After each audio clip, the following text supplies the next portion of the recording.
श्री स्वामी समर्थ. जय जय स्वामी समर्थ. सध्या नवरात्र उत्सव सुरू आहे, पण नवरात्र साजरी करताना आपण अनेक चुका करतो. देवीसमोर नको ते गाणी वाजवतो आणि जागरण करतो, पण हे सर्व देवीला आवडतं का याचा विचार कोणी करत नाही. आपली संस्कृती जपून आपण देवीची उपासना करावी.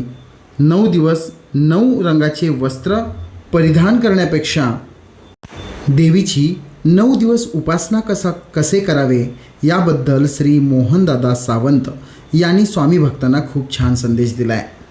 शिवाय देवीचे घट कधी उठवावे, कुमारिका पूजन, देवीचा उपवास कधी सोडावा, अशा बऱ्याच गोष्टी त्यांच्या सुविचाराने दिसून आल्या. त्यासाठी हा व्हिडिओ पहा. त्यांनी किती व्यवस्थित मार्गदर्शन केलेलं आहे. आपण देतो आणि हे 9 दिवस तिची उपासना करायची असते.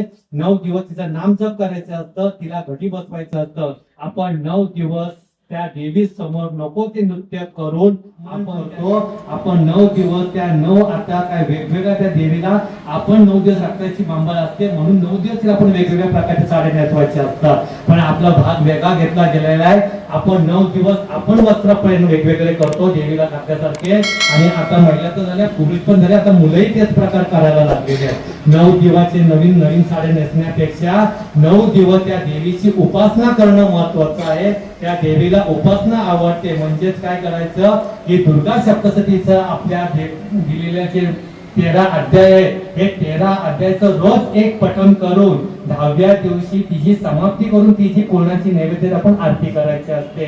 देवी समोर आपण जे नवरात्राचे साजरे करतो त्या नवरात्रामध्ये जागरण गोंधळ करायचा असतो. पण आता ती वेगळा विचार करत आपली पिढी चाललेली आहे. 9 दिवस नको ती गाणी लावून आपण त्या देवी समोर नृत्य नाचन करतो. म्हणजेच तुम्ही मला सांगायचंय देवीला ते चांगलं वाटेल का वाईट वाटेल. देवी काय बोलेल नको ती गाणी, की ती गाणी ऐकायला जरा वाईट वाटत असतील तर ती नाचताना किती गाणी वाईट असतील ते विचार करायचा. मग देवी तुम्हाला आशीर्वाद देईल का देवी तुमच्या ते राजवेल हे तुमचं तुम्ही ठरवायचं आहे. गरबा नाचण्याच्या बाबतीत मला तपशील नाहीये, विरोध नाहीये, पण आपली संस्कृती काय बोलते, आपण काय करतो, आपण काय केलं पाहिजे, आपण काय घेतलं पाहिजे. मला सांगा बाकीच्या समाजामध्ये पण नवरात्र चालू आहे. गुजराती मारवाडी त्यांचा नवरात्र असतो, ते तुम्हाला पुढे दिसत असतील तर त्यांच्या गरबा त्यांच्या नृत्यनिवाणी ते गरबा खेळत असतील. त्यांच्या देवळामध्ये हिंदी गाणी लागतात, मशिदीमध्ये नमाज शिवाय बाकीचं कुठचं लागतं. ख्रिश्चनांमध्ये त्यांची जी हे असते प्रेयर असते, त्या प्रेयरेच्या तिथे चर्चमध्ये कधी गाणी ऐकली हिंदी नाही ऐकली. बाकीचे पंथ आहेत, वारकरी संप्रदाय आहेत, कधी वेगळी गाणी ऐकलीत. मग आमच्या देवी जेव्हा बसते त्यावेळेस आमची हिंदी गाणी आणि मराठी गाणी नको नको ती का लागली जात आहे, का जाते. आपली संस्कृती काय बोलते. तिथे तुम्ही कीर्तन ऐकवा, तिथे दुर्गा सप्तशतीचे पारायण चालू करा, 99 मंत्राचा जप करा, महालक्ष्मीचा जप करा. हे जप तप जेव्हा करेल तेव्हा त्या देवीला आवडेल आणि ते देवी तुमच्यावरती प्रसन्न होईल. आपण त्या देवी समोर रात्रीचे कधी 2-2, 12-12, 1-1 वाजेपर्यंत आपण नको ती गाणी लावून जर नृत्य करत असेल तर देवी तुम्हाला कधीच आशीर्वाद देईल नाही. ही तुम्हाला काहीतरी वेगळंच गणित करून देईल. त्यामुळे ह्या 9 दिवसामध्ये आपण बिना चपलीचे 4 लोक बघतील, वेगवेगळ्या प्रकारच्या 9 दिवस 9 साड्या नेसल्या म्हणजे देवी तुम्हाला आशीर्वाद कधीच देणार नाही. ती तुमच्यावरती रागवेल. माझ्यावरती माझी काय सेवा करायची हेच जर यांना माहिती नसेल, यांना हीच जर संस्कृती माहिती नसेल तर पुढचं कलियुग काय यांना माहिती पडेल. त्यामुळे ह्या 9 दिवसामध्ये मी आताही सकाळी प्रश्नोत्तर करताना विचारलं पारायण किती केलेत, परवा चेक केला नंतर एकच केला. बोले एकच केला, बोलो हो नवरात्रामध्ये आम्ही एकच पारायण करतो. अहो नवरात्रामध्ये ह्या 10 दिवसामध्ये तुम्ही रोज एक अख्खं पारायण करून 10व्या दिवशी त्याची नैवेद्य आरती करून ती समाप्ती करायची असते. त्याला ते नवरात्र पूर्ण झाल्यासारखं होतो. आणि तीच जर आपण जर सेवा केली तरच ती देवा आपल्या कुलदेवीपर्यंत पोहोचेल. म्हणून आपल्याकडे ही सेवेला महत्व दिलं जातं. कृपया करून पुढच्या नवरात्रामध्ये आपली संस्कृती सोडून काही करू नका. आपली संस्कृतीला पकडून द्या.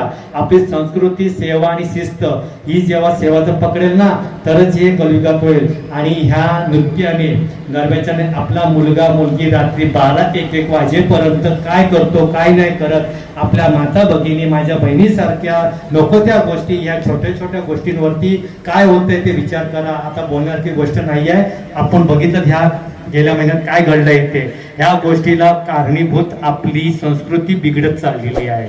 आणि ही संस्कृती जर आपणच जपली तरच ही संस्कृती आणि आपली आया बहिणी टिकतील. आणि आपणच जर संस्कृती जर बिघडत गेली आणि त्या गरब्यामध्ये नको ते ज्या गोष्टीचं आपण कपडे वस्त्र जर पहन केले तर लोकांचा बघण्याचा दृष्टिकोन हा चुकीचाच पडतो माऊलींनो.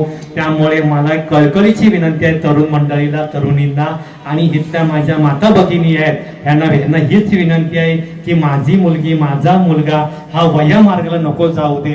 कारण की आपला मुलगा हा रात्री 12-12, 1-1 वाजेपर्यंत काय करतोय जर ह्याचं जर लक्ष नसेल तर मग आपल्या मुलावरती कधी काय वेगळा प्रकार घडू शकतो हे या कलियुगात सांगता येणार नाही आहे. म्हणून ह्या नवरात्रामध्ये आपण आपल्या मुला-मुलीला घरी बाहेर किती ठेवायचं किती न ठेवायचं आपण ठेवायचं आहे.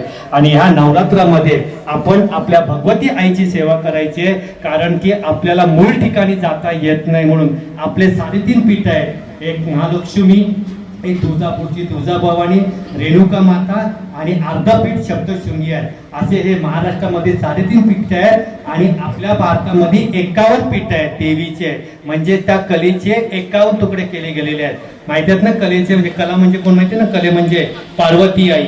आणि ती पार्वती आईचे तुकडे या भारतामध्ये 51 ठिकाणी पडलेले आहेत. मग कुठे हात पडले, कुठे कान पडले, कुठे डोळे पडले, कुठे पाय पडले, कुठे नख पडले, त्या देवीचे आहेत. आणि असेच आपले 3.5 पीठ आपल्या महाराष्ट्रामध्ये आहेत. आणि त्या 3.5 पीठापैकीच आपली कुलदेवता आपली कुलदेवी आहे आणि तिचीच उपासना आपण करायची असते. आणि आपल्या घरातले ज्यांचे कुलदेवता जिथे जिथे बसले आहेत तिथे तुम्ही ह्या 9 दिवसामध्ये पहिल्या दिवशी देव बसवायला जायला पाहिजे. कारण की देव जेव्हा घटी बसतात तेव्हा त्या कुलदेवतेची उपासना आपल्याकडनं केली गेली पाहिजे. काही लोक आपल्या घरी बसवतात, देवी बसवतात, घट बसवतात. सगळ्यात चांगल्या कुलाचार आपल्याला जपला पाहिजे. आपल्या मुलांना सांगता आलं पाहिजे की आपली आई बसली म्हणून आपण हे करतो. आणि आपल्याकडे तिला ह्या नवरात्रामध्ये आपल्याला शक्य होत नाही म्हणून आपण आपल्या बाजूच्या देवीच्या देवळात जाऊन आपण तिच्या सगळं अलंकारासहित किंवा आपण तिची ओटी-बिटी भरतो. आता प्रश्न पडलाय देव उठवायचे कधी, कुमारिका पूजन कधी करायचं. आता लोकांचा हा विचार होता. काही लोकांचे देव कुलाचार प्रमाणे सप्तमीला उठतात, काय काहींचे अष्टमीला उठतात, काय काहींचे नवमीला उठतात. पण सगळ्यात महत्वाचं देव हे 9व्या दिवसाला उठवायचे असतात. म्हणून आपण 9वा दिवस म्हणजे दसरा, तर दसऱ्याच्या दिवशी म्हणजेच आदल्या दिवशी देवांना हलवायचं असतं आणि दसऱ्याच्या दिवशी 9व्या दिवसाला आपण देवांना उठवतो. आणि तो विजयादशमीचा दसरा म्हणून आपण त्या दिवशी केलं होतं. त्या दिवशी आपल्या घराला आपण तोरण बिरण बांधतो. आणि ज्यांना उठता बसता उपास करायचा असतो त्यांनी उद्या उपास करायचा आणि परवा देव उठल्याच्या नंतर आपण उपास सोडतो. आपण मध्ये उपास सोडत नाही. आणि देवींना ज्या ओट्या भरायच्या असतात ते प्रतिपदेपासून ते सप्तमीपर्यंत ओटी भरायची नाही, कारण की देवी गती बसलेली असते. म्हणून देवांच्या ओट्या भरायच्या असतील पुढच्या वेळेस तेव्हा सप्तमी, अष्टमी, नवमी किंवा दशमीच्या दिवशी तुम्ही ओट्या भरा, म्हणजे त्या देवी मान्य करून घेते. आणि त्याच्यानंतर आपण कुमारिका पूजन, बरेचशा महिला कुमारिका पूजन करतात. ते आपण करताना आपण कुमारिका पूजन करताना 1, 3, 7, 11, 21 ह्याच्यामध्ये विषमामध्ये आपण करायच्या, समामध्ये कधी करायच्या नाहीत. आणि ते आपण आपल्या ऐपतीप्रमाणे करा. आता बरेचशे लोकांच्या कुमारिका पूजन म्हणजेच काय, मग कोण काय काय घेतं आणि कोण काय काय घेतं. आपल्याकडे त्या देवी आलेल्या असतात म्हणून त्यांचं पाठ्यपूजन म्हणजे ज्या काय 3 असतील, 1 असेल, 7 असतील, 11 असतील, त्यांना कुमारिकांना बोलवायचं, त्यांचे पाठ्यपूजा म्हणजे तामानत घेऊन त्यांची पायाची पूजा करायची. त्यांना अष्टगंध, हळद, कुंकू, अक्षता, कापूर घ्यायचं, दीपधूप दाखवायचं, नमस्कार करायचं आणि त्यांना ओवाळी करायची, त्यांना गोड खाऊ घालायचं, त्यांना जेव घ्यायचं आणि रुमाल किंवा काहीतरी घ्यायचं आहे. ह्या गोष्टी कुमारिकाच्या करायच्या आहे. आणि विजयादशमी म्हणून आपण सोनं देण्याचं पान करतो. त्यामुळे आपण त्या दिवशी आपल्या सगळ्या देवांना दसरा म्हणून आपण त्या दिवशी सोनं वाटायचंय आणि त्याच्यातलं 2.5 सोनं आपण आपल्याकडे ठेवायचं आहे. आणि ते सोनं पुढच्या वर्षीपर्यंत ते सोनं म्हणजे स्वामींनी आपल्याला सोनं दिलेलं असतं, हे सोनं आपल्याजवळ ठेवायचं आहे. म्हणजे स्वामींनी आपलं 2.5 पानाचं सोनं म्हणजे 2.5 पान देवाला व्हायचं, म्हणजे आपल्याची पानं व्हायची आणि 2.5 पानाची पुढच्या वर्षीपर्यंत ठेवायची. म्हणजे स्वामींनी आपल्याला 2.5 पानं सोनं दिले. सोनं द्या आणि सोनं म्हणजे ते प्रेमाचं प्रतीक असं म्हणून सोनं वाटण्याची प्रथा आहे. त्यामुळे ह्या गोष्टी आपण दसऱ्यानिमित्त करायचं आहे. मलाही माहिती आहे जास्त वेळ झालेला आहे, मी जास्त वेळ घेत नाहीये. सर्व सेवेकरांना विजयादशमीच्या हार्दिक शुभेच्छा. कोणीही काही करायची नाहीये. सर्वांनी शिस्तीचं पालन करायचं आहे. इथल्या प्रतिनिधीप्रमाणे लाईनीत उठून त्याप्रमाणे दर्शन घ्यायचं, तीर्थप्रसाद घ्यायचं आणि घरी जायचं आहे. झालेली सेवा स्वामी महाराजांच्या चरणी रजू करतो. माझ्याकडनं कळत नकळत एखादा काही शब्द पडला असेल तर माता भगिनी बंधूंनी मला माफ करावा हीच विनंती. इथेच थांबतो. श्री स्वामी समर्थ.